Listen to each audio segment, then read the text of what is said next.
Hey, what's up, Nerd Squad? We're back with another NFL video. These are going to be some of my favorite videos to make. These are the videos that originally started my channel back in June of 2019.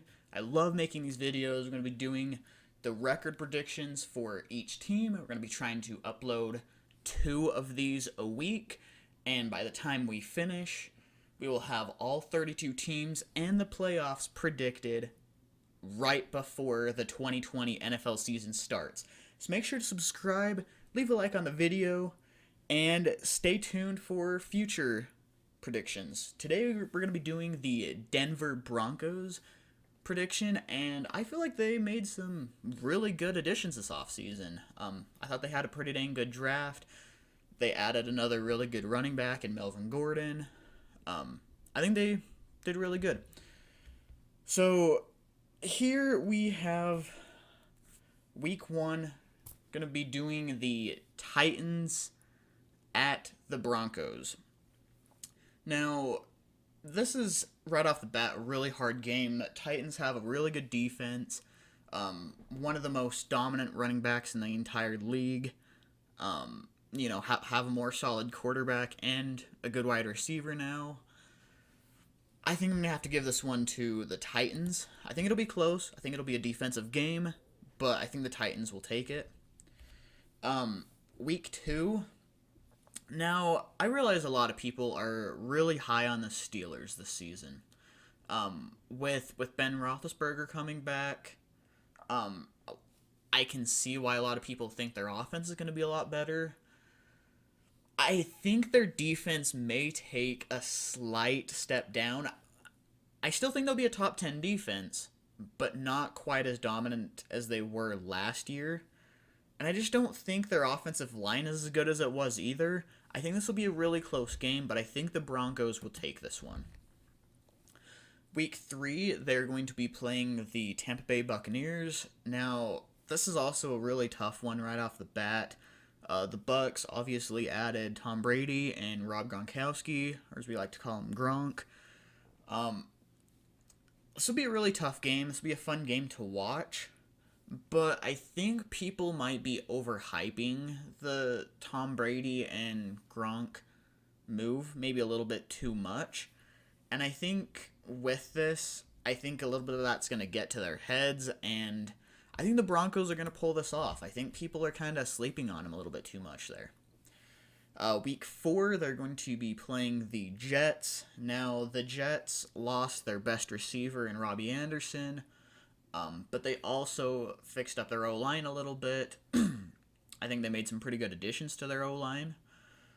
I'm going to go ahead and give this to the Broncos just because I don't think their O-line is completely ready yet. They have a good defense. They really only have a couple receivers, and really I don't think any of them are number 1 wide receiver material.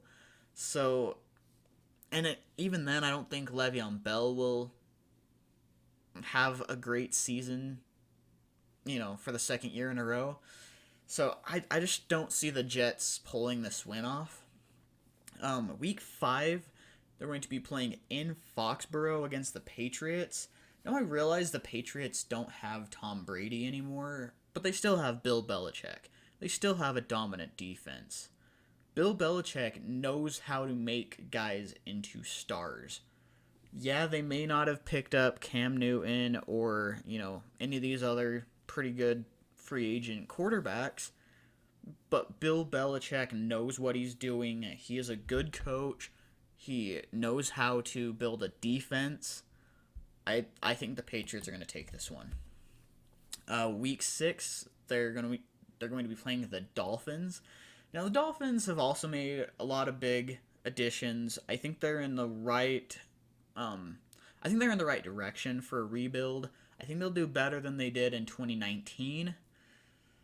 But I don't quite think they're going to be able to take on the Broncos and beat them. So, Broncos are off to a 4-2 start. Pretty dang good start to the season for them.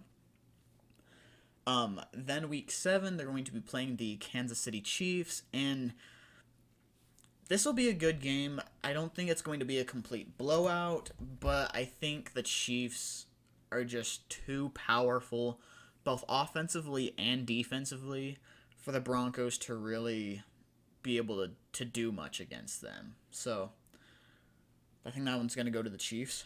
Next, we have the Broncos at the Falcons. I think the Broncos will take this. The Falcons, I think, have been taking steps down. Yeah, they still have a good offense, but I mean, I think people are. I feel like for the past 3 years, the Falcons have consistently been one of those quote unquote sleeper teams, but each year they disappoint. Matt Ryan is getting older. Julio Jones is getting older. They don't have Austin Hooper anymore. Their offensive line isn't very good anymore. I just don't quite see them being that great in 2020, and I think the Broncos can definitely take this one. Then the Broncos will be playing the Raiders in Las Vegas. I I feel very strongly that they will split with the Raiders. Raiders will win one and Broncos will win one, and I feel like it's appropriate that they win in their in their own fields or in their own stadiums. So Raiders will take this one, Broncos will take the second one. Then we have the Chargers playing at the Broncos. I think the Broncos will take this one. Chargers have, I feel like, a slightly overrated quarterback in Justin Herbert. He's still a rookie. We haven't seen him in the NFL at all yet, but I feel like with their offensive rebuild, I don't think they're going to be able to really do better than the Broncos here. Week 12, they have the Saints, and yeah, Drew Brees is getting really old. He's not quite what he used to be, but he's still really, really good. They had a few, good offseason additions. I don't think they had a very good draft, to be honest. But, they added Malcolm Jenkins. They added Emmanuel Sanders, which I feel like is really just a slightly better Ted Ginn, if you ask me. But I do think the Saints will take this one because of how strong their defense is, and, Michael Thomas is still super dominant.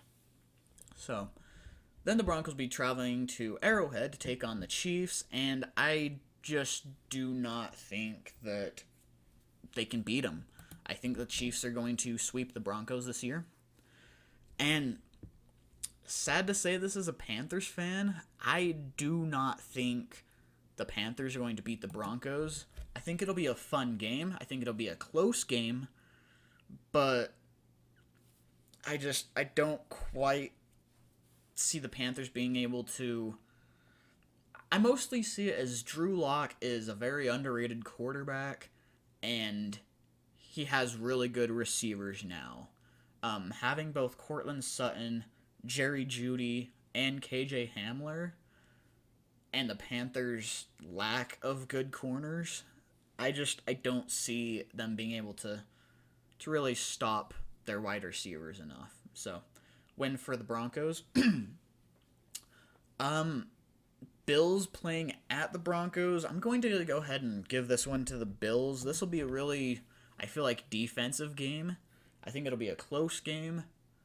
But, I mean, the Bills have made some really good offseason additions. They still have, honestly, a top 3 defense. They added a lot of offensive additions.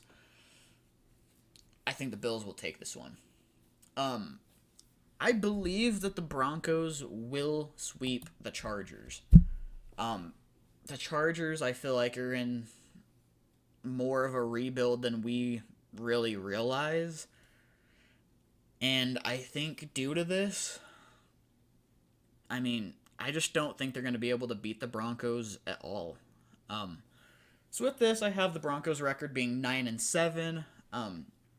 I have their floor being 8-8. Their ceiling being 11-5. A few games I could see them actually winning. would be the one against the Patriots. I could potentially see them sweeping the Raiders. Um, and then it'd be close, but I could potentially see them even beating the Saints, but not likely. So I think their ceiling is 11-5. Their floor is 8-8.